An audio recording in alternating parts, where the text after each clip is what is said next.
All right, so let's move on to the next step in our test retouch, and that is essentially an optional step. So if you don't like the look or you're pressed for time, you don't have to do this.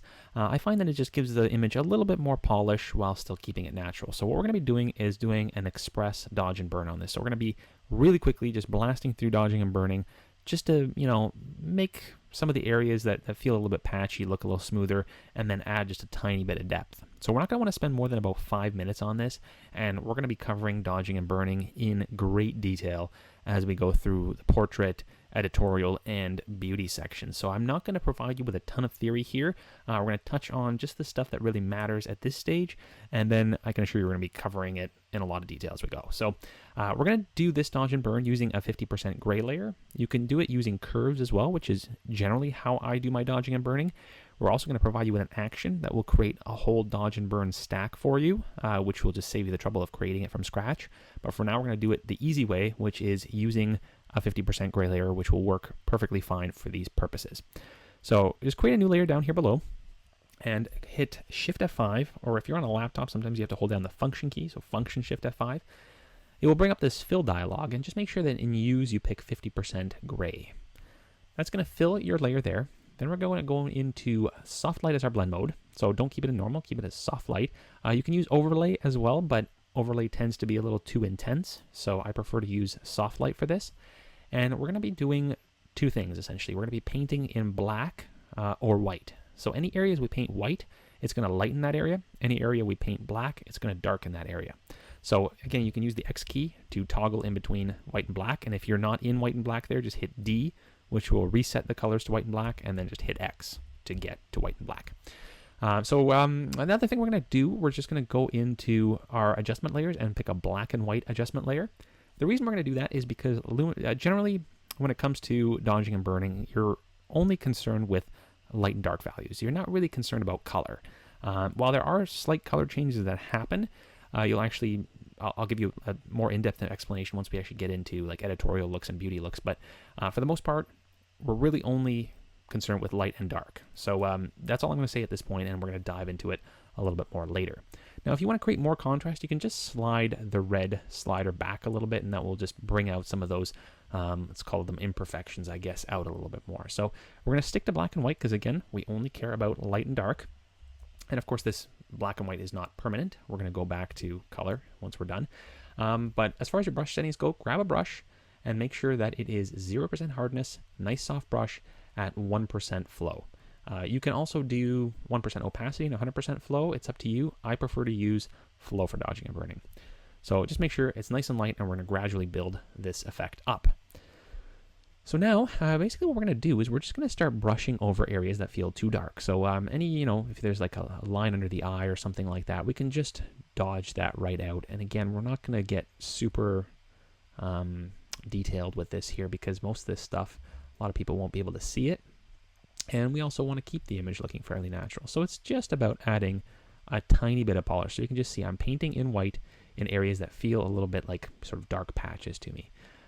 Don't go crazy with this, and we will cover, the theory behind this and what you should be dodging and burning in a little more detail. But for now, as you can see, just looking for dark patches and just balancing it out. So that little bit there, you can just see I took out some of those patchy areas, and that didn't take very long at all. So we're going to do the same thing here on the body.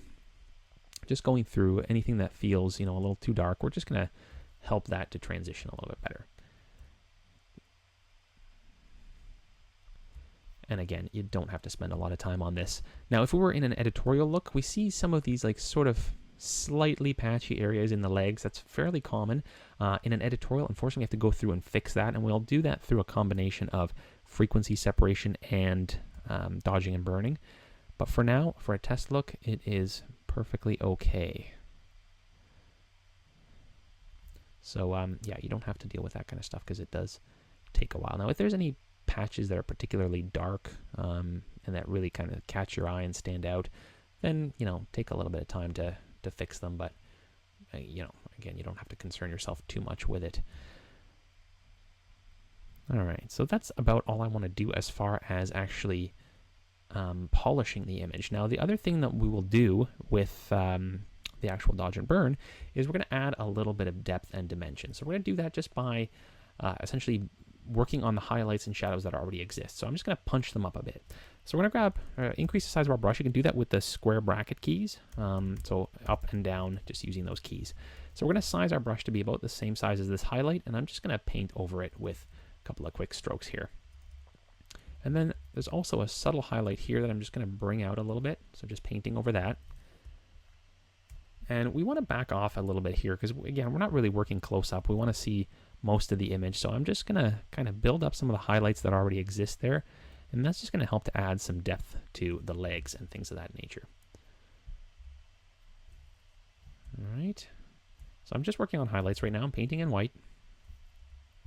A couple of runs on that. A little bit on the stomach here. Wherever I see highlights now, I'm basically going to enhance them. Under the arm, I'm just going to do a little bit here. Just helps to add a little bit of depth. There we go. So frankly, that is all I'm going to do as far as highlights. Now we're going to switch to a black color, which is going to work on our shadows. So with black, I'm just going to paint around sort of the periphery of the arms here, legs, on the inside, wherever we basically had shadows. We're just going to kind of help to enhance them and bring them out a little bit more. And what that does is it just tends to slenderize the body a bit more. We can, for example, define this little muscle here just by going over that. Right in here to just kind of bring out that calf. Now, you do want to be on a tablet when you're doing this. It's really difficult to do with a mouse. So invest in a Wacom tablet. They're very frustrating at the beginning, but after a week, you'll really wonder how you ever did without one. So definitely highly recommend that. Okay, so honestly, that is about it for our dodge and burn. I don't think I want to do any more than that. Actually, I'm just going to add a little bit of highlight right here just to bring that out. Okay, so let's just zoom out, and if we toggle this on and off, you can just see this adds just a little touch of depth and just refines the image a bit more. So let's go back to color. Again, just kind of bringing that out. You can see we're just adding a little bit more depth to the body, especially in the legs. We can just see it, helps to bring out the shape of the legs a bit more. So that is about as far as I would ever go with dodging burning a test image. Any further than that, and you'll actually start to work against yourself because the agency will want to see it remain a little bit more natural. So that basically concludes the dodge and burn. Again, optional step. We're going to now move on to color grading.